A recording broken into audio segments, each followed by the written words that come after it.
ಕೊರಟಗೆರೆ ತಾಲೂಕಿನಲ್ಲಿ ತಡರಾತ್ರಿ ಸುರಿದ ಭಾರೀ ಮಳೆಯಿಂದ ಹುಲಿಕುಂಟೆ ಗ್ರಾಮ ಪಂಚಾಯಿತಿಯ ವ್ಯಾಪ್ತಿಯ ಚಿಕ್ಕೆಗೌಡನಹಳ್ಳಿ ಗ್ರಾಮದ ಪಕ್ಕದಲ್ಲಿರುವ ಹೊಂಗೆ ಹಳ್ಳದಲ್ಲಿ ರಭಸವಾಗಿ ಹರಿಯುತ್ತಿದ್ದ ನೀರಿನಲ್ಲಿ ಆಹಾರ ಅರಸಿ ಬಂದ ಕರಡಿ ಮರಿ ಹಳ್ಳ ದಾಟಲು ಸಾಧ್ಯವಾಗದೆ ನೀರಿನಲ್ಲಿ ಕೊಚ್ಚಿ ಹೋಗಿ ಸಾವನ್ನಪ್ಪಿರುವ ಘಟನೆ ನಡೆದಿದೆ. ಕಳೆದ 3 ದಿನಗಳಿಂದ ಧಾರಾಕಾರವಾಗಿ ಸುರಿಯುತ್ತಿರುವ ಮಳೆಯಿಂದಾಗಿ ತಾಲೂಕಿನ ಎಲ್ಲಾ ಹಳ್ಳಕೊಳ್ಳಗಳು ಕೆರೆಗಳು ತುಂಬಿ ಹರಿಯುತ್ತಿವೆ. ಹಳ್ಳದಲ್ಲಿ ಹೆಚ್ಚಿನ ನೀರಿನ ರಭಸದಿಂದ ಕರಡಿ ಮರಿ ನೀರಿನಲ್ಲಿ ಮುಳುಗಿ ಸಾವನ್ನಪ್ಪಿದೆ. ಸ್ಥಳೀಯರ ಮಾಹಿತಿ ಮೇರೆಗೆ ಸ್ಥಳಕ್ಕೆ ಅರಣ್ಯ ಇಲಾಖೆ ಅಧಿಕಾರಿಗಳು ಭೇಟಿ ನೀಡಿ ಪರಿಶೀಲಿಸಿ ಕರಡಿ 2 ವರ್ಷದ ಮರಿಯಾಗಿರುವುದರಿಂದ ಈಜು ಬರದೆ ಮುಳುಗಿ ಸಾವನ್ನಪ್ಪಿದೆ ಎಂದು ಅರಣ್ಯ ಅಧಿಕಾರಿಗಳು ತಿಳಿಸಿದ್ದಾರೆ. ದೂರದ ಬೆಟ್ಟದಲ್ಲಿ ಕರಡಿ ಮರಿ ಮೃತದೇಹವನ್ನ ಅಂತ್ಯ ಸಂಸ್ಕಾರ ಮಾಡಲಾಗುವುದು ಎಂದು ಅರಣ್ಯ ಇಲಾಖೆ ಅಧಿಕಾರಿಗಳು ಮತ್ತು ಸಿಬ್ಬಂದಿಗಳು ತಿಳಿಸಿದ್ದಾರೆ. ವರದಿ ಮಂಜುಸ್ವಾಮಿ MN ಕೊರಟಗೆರೆ.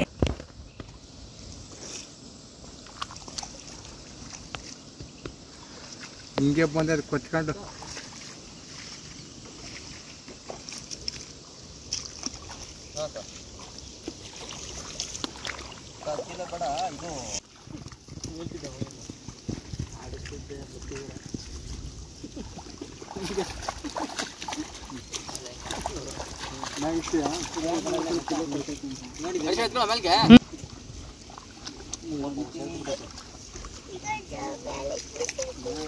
ಕೊಚ್ಕೊಂಡ್ ಬರುವಾಗ ಮರ ಕಲ್ಲು ಎಲ್ಲ ಹೊಡ್ಕೊಂಡು ಬಂದ್ಬಿಡಕ್ಕೆ ನೀರು ಕುಡಿದು